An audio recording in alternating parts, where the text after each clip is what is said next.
Namaskar. We welcome you all to the sessions of our intellectual space as landscape architects.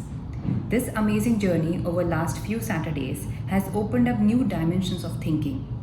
I thank Aniket sir and Lee Foundation for putting together this wave of modern ideologies.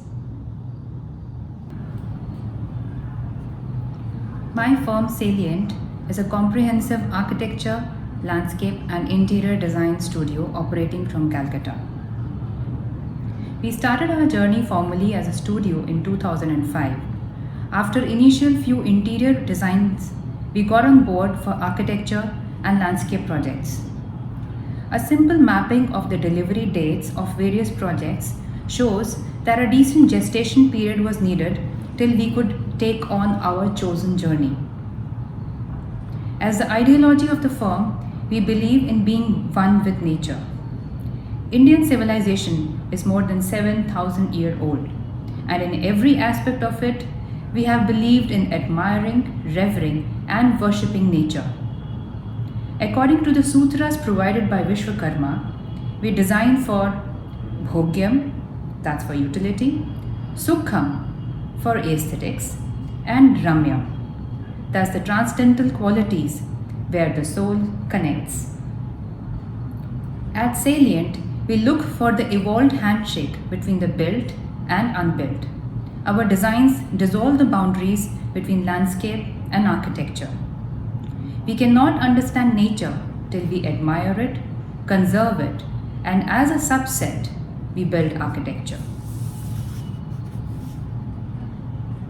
Our architecture responds consciously to bring in the elements of nature into our daily life.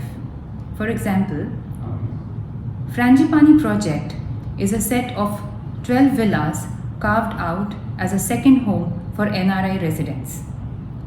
The box splits to accommodate central pocket gardens with a lap pool. Residents connect with the rhythms of nature in every season, enjoying the winter sun as well as the raindrops moving in and out of the two ends of the home.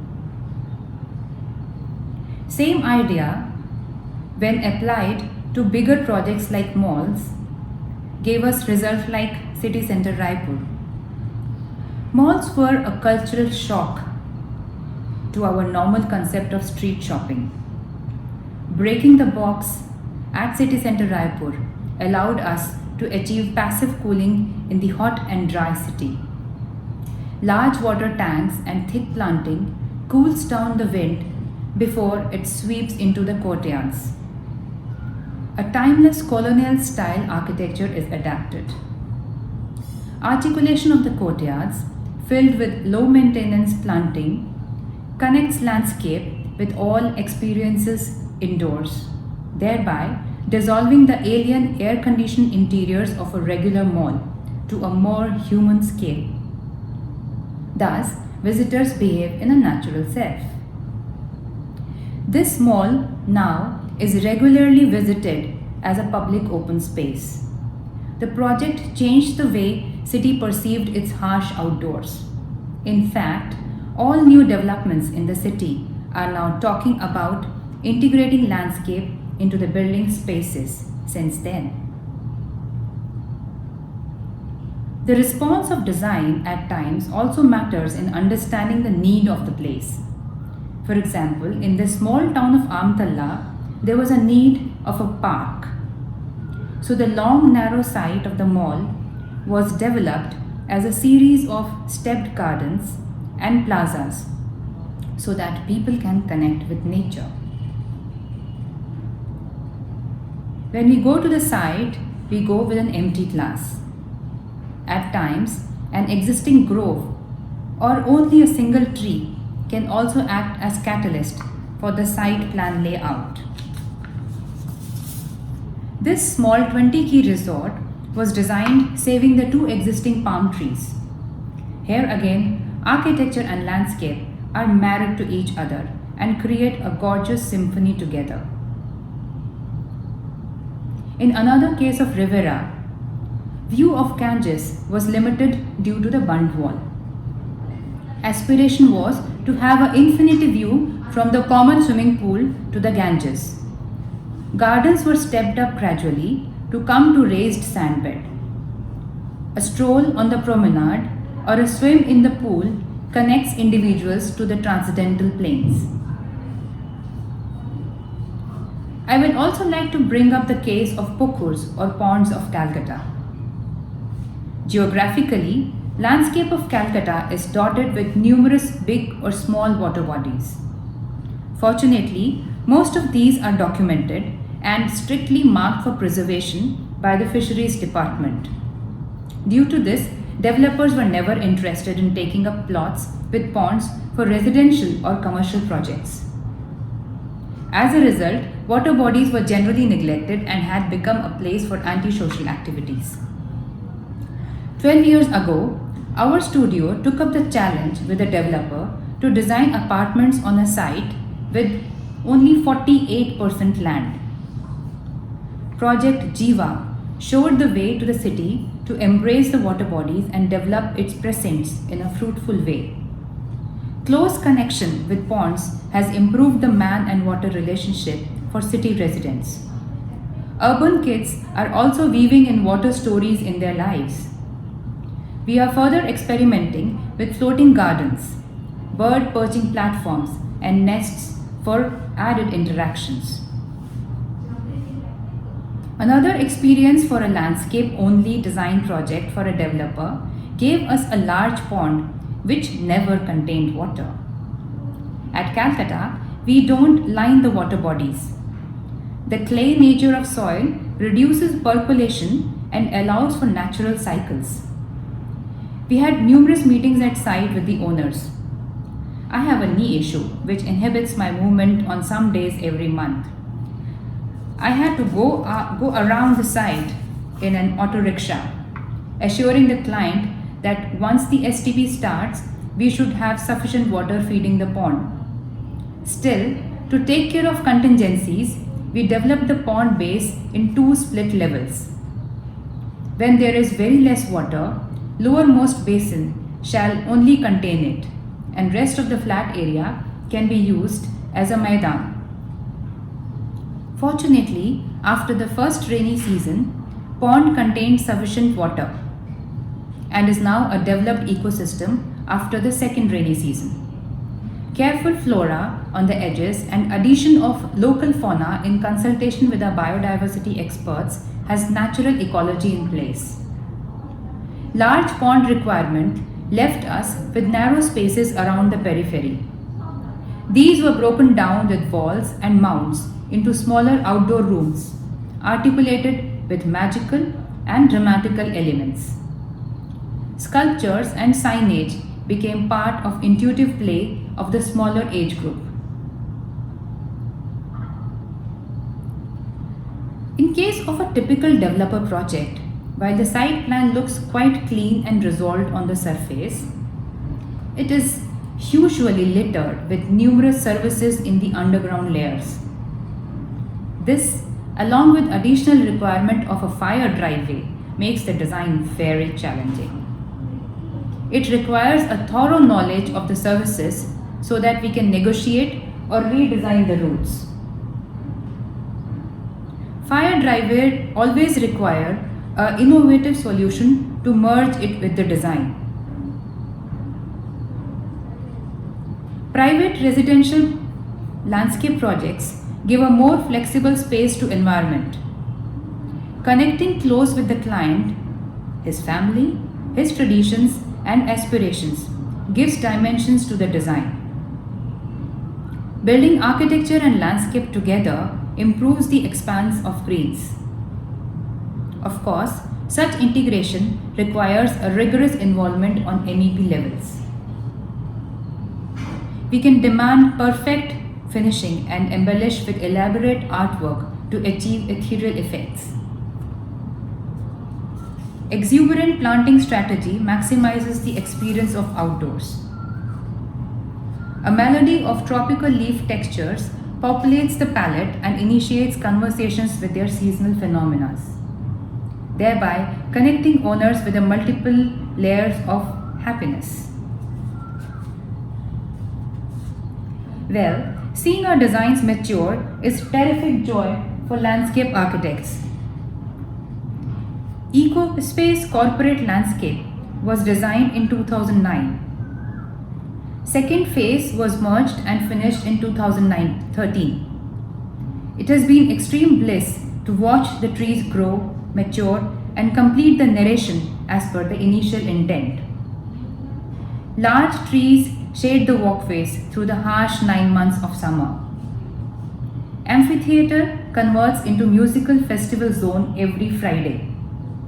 Users look forward to come down to the landscape spaces during their lunchtime, rejuvenate, refresh, and start their office with a calm mind. A general low attrition rate is also observed on the campus. Over years, we have seen the canopy cover mature and take shape of an urban forest. Another experience here has been the mixed breed of planting, which has helped the trees to grow fast and stand strong through the testing times of pests and storms. Rain trees, which are all vanishing fast from Calcutta due to pest attack, are till now safe and healthy here. This experience forces me to think, if all the private projects can be converted into functional urban forests, the resultant thick canopy cover can take care of many environmental problems of the city. Natural calamities are a great learning episodes for all of us. Amphan made me understand how deeply we connect with our gardens. While the city suffered a huge loss of over 35,000 trees, our projects had a great blessing. Not a single tree was uprooted from the established landscapes. Closer inspection of the loss made it clear that the minimum dimensions required for the tree roots to hold tight with the ground have to be adhered to. At times, PCB requires us to plant trees in tiniest of spaces, but these suffer huge damage when calamities happen. If their roots cannot grow properly, they do not get the CG correct. Likewise, large trees like Spathodia, Dallonyx, and Pachira require bigger spaces for buttresses, which surface out after 10 years of growth. At the end, I would like to share experience of Swabhumi. Swabhumi is an adaptive reuse project originally built as a hut on a garbage dump of 13 acres at Calcutta. Nested between Old City and the still developing Salt Lake City, this cultural center came into existence in the late 90s as a PPP project to celebrate the cultural heritage of Bengal through performance, food, and heritage. However, the development mix did not prove to be workable and failed in its commercial viability by early 2000. Redevelopment of Swabhumi sought to offer 5 key experiences: living, celebrating, possessing, dining, and socializing by providing the Raj Badi ambience, luxury living, multiple convention halls, a retail experience, various restaurants, cafes, lounges, and bars, along with sprawling open green spaces. We developed the concept of truly nostalgic Zamindar Badi architecture, landscape, and decor. The design solution conserves over 60% of the existing fabric, and new 40% brings in the spirit of Bengal craftsmanship. In site plan, the dark grey here is the only new addition. With multiple ground levels, a deliberate attempt was to weave the changing sight lines and perspectives. The central heart is remodeled as the boutique hotel called Rajkotir. The idea was to do minimum disturbance to all existing. Less is more. So the orange areas you see here are the only addition to the courtyard. Aesthetics is appreciated as wabi-sabi. Imperfect, austere, and symmetry all are accepted in the composition. Existing sunken open-air theatre was remodeled as colonial-style marble fountain and alfresco dining facilities with the backdrop of existing date palm tree. Each room has a small garden and flat stone entry through it. All the existing kota flooring is preserved. Only inserts are minimalistic Tikli designs. Landscape elements are carefully woven into the existing structures, making the legacy experience more authentic and connected. Careful selection of finishing materials, plants palette, bejeweled with marble fountains and vases, weaves in with the Jamidar Bari culture. Being a garbage dump in past, soil allowed for a limited variety of plant palette, which was arrived at after a couple of experiments. Filigree works like a privacy shear for veranda spaces. It's actually a surprise to see everything coming together so well from what it was before. A mystic story of a Zamidar family has been woven into the campus. Various rooms and gardens are detailed as per their characters in the storyline. The unique blend of colonial extravagance and relaxed informality of the Bengal's culture has been celebrated by utilizing various transitory spaces into adda spots, Bengal's unique social gathering spaces.